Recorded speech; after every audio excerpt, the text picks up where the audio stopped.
Besides being a friend of freedom, John Brown was an animal lover. Now, I'm not trying to stir up trouble here, but I'd like to briefly discuss some things before we move on to the fun stuff.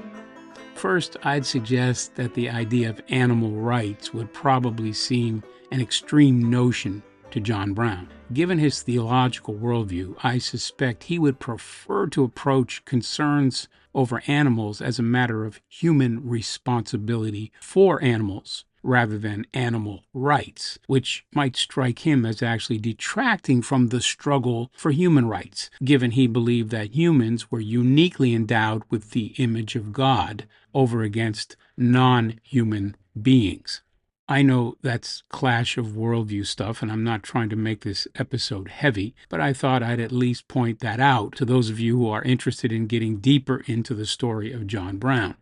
Second, and similarly, even though animals of all kinds are a constant feature of Brown's story from childhood until death, I don't think he would be entirely comfortable with contemporary notions of pets and pet owners. For instance, that their animals are their children and that they are pet parents. Nor would he kiss his pets or have them sit at the dinner table or put them in his will, as some folks do these days. I know from his story that he would do all within his ability to help an animal or cure a sick beast. But I doubt he'd pay the kind of medical fees that some pet owners have paid for doggy surgeries and other forms of expensive therapy. If an animal's health would put a strain on his family's budget, I'm pretty sure John Brown would have put the animal down rather than spending money that would be better spent for feeding his children.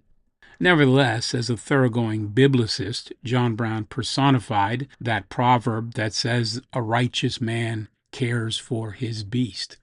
Perhaps most of the animals in his largely agrarian story are not pets at all, but livestock, cattle, hogs, and especially his beloved sheep.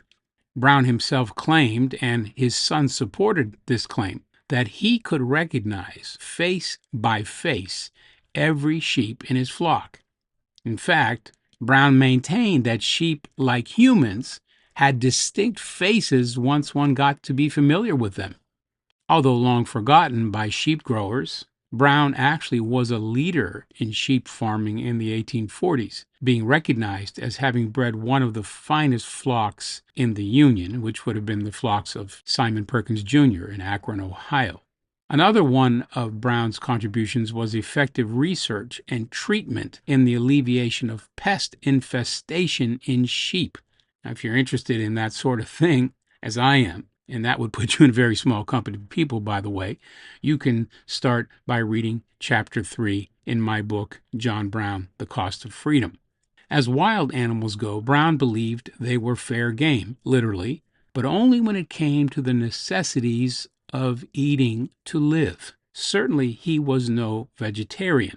Brown's letters contain references to obtaining pork and mackerel as food for his family and others. En route to Kansas in 1855, he shot and ate prairie chickens, known in textbooks today as greater prairie chickens, given their former abundance on what used to be the vast grassy plains of our nation, plains which barely exist today, their extinction having been brought about by human settlement. On the other hand, Brown disdained hunting and fishing for sport. He seems to have considered the killing of animals for amusement to be wasteful, vain, and probably ungodly.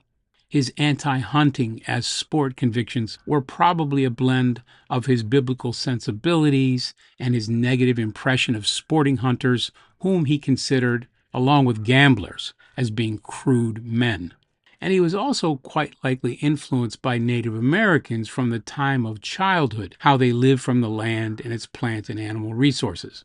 Now, as to animals as pets, from my reading and research over the years, a number of animals, both named and anonymous, are part of the John Brown story.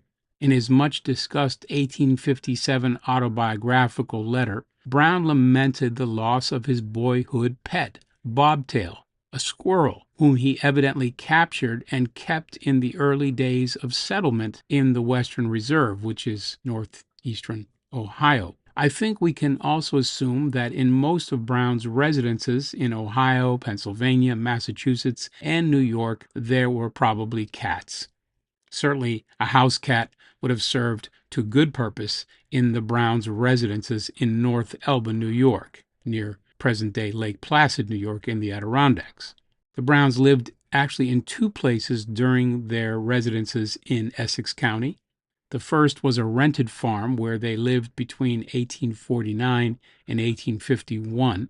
And then, upon their return from Akron in the spring of 1855, they moved into their own newly constructed house, which is the present historic site of the John Brown farm and grave.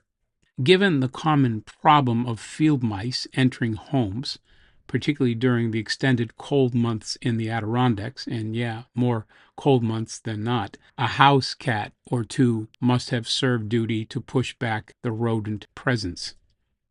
As a sheep farmer, Brown was a traditional advocate of sheepdogs, something that his inept business partner, Simon Perkins Jr., later held up to ridicule since he claimed sheepdogs did more harm than good for the flock. But Brown believed in sheepdogs and he used them. Furthermore, his sheepdogs were also his pets, such as the dogs named Toss and Jack, two shepherd dogs that he owned in Ohio and which are mentioned in his letters from the early 1850s. Once Brown even gave a puppy as a gift to a business associate. Speaking of dogs, I'm going to tell you something that perhaps no historian or biographer has ever told you, but I don't think it's going to be too rough for you to hear. John Brown seems to have had a couple of dogs with him when he went south for the purpose of invading Harper's Ferry. Now, I'm not certain, but I think Brown actually had two dogs, one of which went with him and his men down to Harper's Ferry on that fateful evening of October 16, 1859. So let me explain. In my research, I've found two sources that speak of dogs. Both sources are reliable enough, but they circumstantially suggest there were two dogs. The first source is a report that appears in the Baltimore Daily Exchange dated October 21st, 1859, so just several days after the Harper's Ferry raid.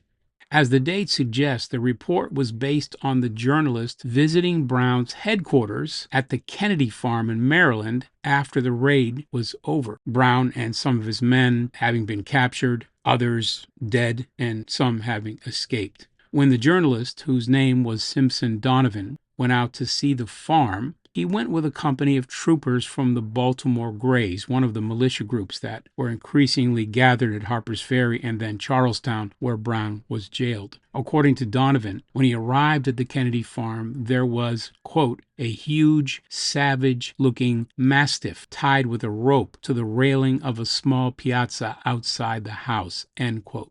Donovan offers no other description of the dog. I suspect this dog was the dog who had been given to Brown during the summer of 1859, a gift that was given in lieu of cash by a poor farmer's wife whom he had helped. It seems, in fact, that Brown had used his field surgical skills to remove some kind of growth on the woman's neck, and to pay him for his successful work, she could only give him this dog. Apparently, the dog was left with Owen Brown, his son, and the others that were to remain on the Maryland side during the raid. When everything went sideways then, and Owen fled along with the others in Maryland, the other raiders, they fled the farm, leaving Brown's papers and possessions, and I think they left the dog. So, given that the mastiff was tied to a rail at the farm, there is good reason to believe that he was not the same dog who was remembered as being with John Brown and his men at Harper's Ferry.